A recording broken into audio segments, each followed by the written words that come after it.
ہم آسمان کو دیکھتے ہیں، آسمان کو اللہ تعالیٰ فرماتا ہے قرآن میں کہ ایک چھت کے طور پر بنایا. تو یہ ایک ایسی چھت جو ہمیں نظر آتی ہے، اور اتنا بڑا اور اتنی وسیع چھت ہمیں نظر آتی ہے، اور ہمیں اس میں کہیں کہیں بھی اس کے ستون نظر نہیں آتے کہ اس چھت کو کس طرح سے کھڑا کیا گیا ہے. اور بغیر ستونوں کے یہ چھت جو ہے وہ ہمیں نظر آتی ہے. لیکن آسمان کو دیکھ کے ہمیں خوف نہیں آتا، بلکہ آسمان کو دیکھ کے ہم جب کونی نشانیاں دیکھتے ہیں تو آسمان کو دیکھ کے دل کو تسلی ہوتی ہے، انسان کے اندر سکون کی ایک کیفیت پیدا ہوتی ہے. اور اللہ تعالیٰ پھر آگے بھی بتا رہے ہیں کہ اس نے سورج اور چاند کو مسخر کیا، اور ہم دیکھتے ہیں کہ ہر چیز جو ہے کائنات کی، چاند، سورج، سیارے، یہ اپنے ایک مقرر مدت کے حساب سے مقرر کردہ راستوں پر چل رہے ہیں. اور کوئی بھی شخص کتنا بھی صاحب علم ہو، یا کوئی نہ بھی اگر علم رکھتا ہو، تو وہ جب ان ساری بڑی بڑی نشانیوں کو دیکھتا ہے کہ یہ، اور آج تو ہمیں سائنس بھی یہ بتاتی ہے کہ ان کی کیا حقیقت ہے، اور کس طرح سے ان کی کمپوزیشنز ہیں، اور یہ کس طرح سے اپنے مدار میں اور اپنے اس میں ایکسس پر چل رہے ہیں. تو کوئی بھی انسان جو ہے وہ اس حقیقت کو جھٹلا نہیں سکتا کہ یہ اتنی پرفیکٹ یہ چیز، اور اتنی جو سیارے اور یہ گلیکسیز جتنی بھی ہیں، یہ کسی ایسی ہستی کا کام ہے جو بہت بے انتہا طاقتور ہے. اور انسان اس چیز کو کبھی بھی وہ نہیں یہ کہہ سکتا کہ یہ کسی انسان کا کام ہے، یہ ممکن ہی نہیں ہے. تو اللہ تعالیٰ کی جو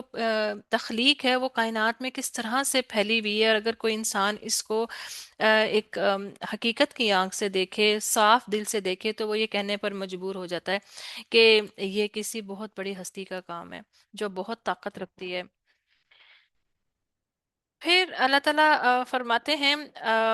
یہاں پر ابن کثیر، جو تفسیر ابن کثیر میں ابن عباس رضی اللہ اور مجاہد، حسن بصری، قتادہ اور بعض دوسروں سے ایسی ہی روایات کی گئی ہیں کہ ان غیر مرئی سہاروں کو آج کل کی زبان میں ہم کشش ثقل کہہ سکتے ہیں. تو ممکن ہے کہ وہ کشش ثقل جو ہے وہ بھی ایک ستون ہی ہے جس نے ہماری زمین کو بھی تھاما ہوا ہے، ہمیں نظر نہیں آتی. تو ممکن ہے کہ وہ ان کے مطابق، ان کے ذریعے جو ہے وہ یہ بھی ہو سکتی ہے. پھر اللہ تعالیٰ فرماتے ہیں ثم استوى علی العرش، پھر وہ اپنے عرش پر بلند ہوا. یعنی اس نے آسمانوں اور زمین کو پیدا کیا، پھر عرش پر مستوی ہوا جو اس کی ذات اور اس کے جلال کے لائق ہے. سلف صالحین کا عقیدہ ہے کہ جب اللہ تعالیٰ نے قرآن کریم میں اپنے لیے استوا علی العرش کو ثابت کیا ہے تو اس پر ایمان رکھا جائے، اس کی کوئی کیفیت بیان نہیں کی جائے گی، نہ دوسری کسی چیز کے ساتھ اس کو تشبیہ دی جائے گی، اور نہ اس کی تعویل کر کے قرآن میں ثابت لفظ کو بیکار بنا دیا جائے گا. تو ہم اس کو، جیسا کہ ہم نے اس کچھ عرصہ پہلے بھی کچھ پہلی کلاسز میں بھی اس چیز کو بیان کیا تھا کہ امام مالک نے اس کے بارے میں رولنگ دے دی تھی کہ جو استوا علی العرش جو ہے وہ معلوم ہے، اور اس کی کیفیت نامعلوم ہے. تو اور اس پر ایمان لانا واجب ہے، اور اس پر سوال کرنا بدعت ہے. پھر اللہ تعالیٰ فرماتے ہیں آگے کہ وسخر الشمس والقمر، کونی نشانیوں کا ذکر ہو رہا ہے. سیدنا ابو ذر غفاری سے نے بیان کیا کہ جب سورج غروب ہوا تو رسول اللہ صلی اللہ علیہ وآلہ وسلم نے ان سے پوچھا کہ تم کو معلوم ہے کہ سورج کہاں جاتا ہے؟ میں نے عرض کیا اللہ تعالیٰ اور اس کے رسول ہی کو علم ہے. آپ صلی اللہ علیہ وسلم نے فرمایا یہ جاتا ہے اور عرش کے نیچے پہنچ کر پہلے سجدہ کرتا ہے، پھر دوبارہ آنے کی اجازت چاہتا ہے اور اسے اجازت دی جاتی ہے.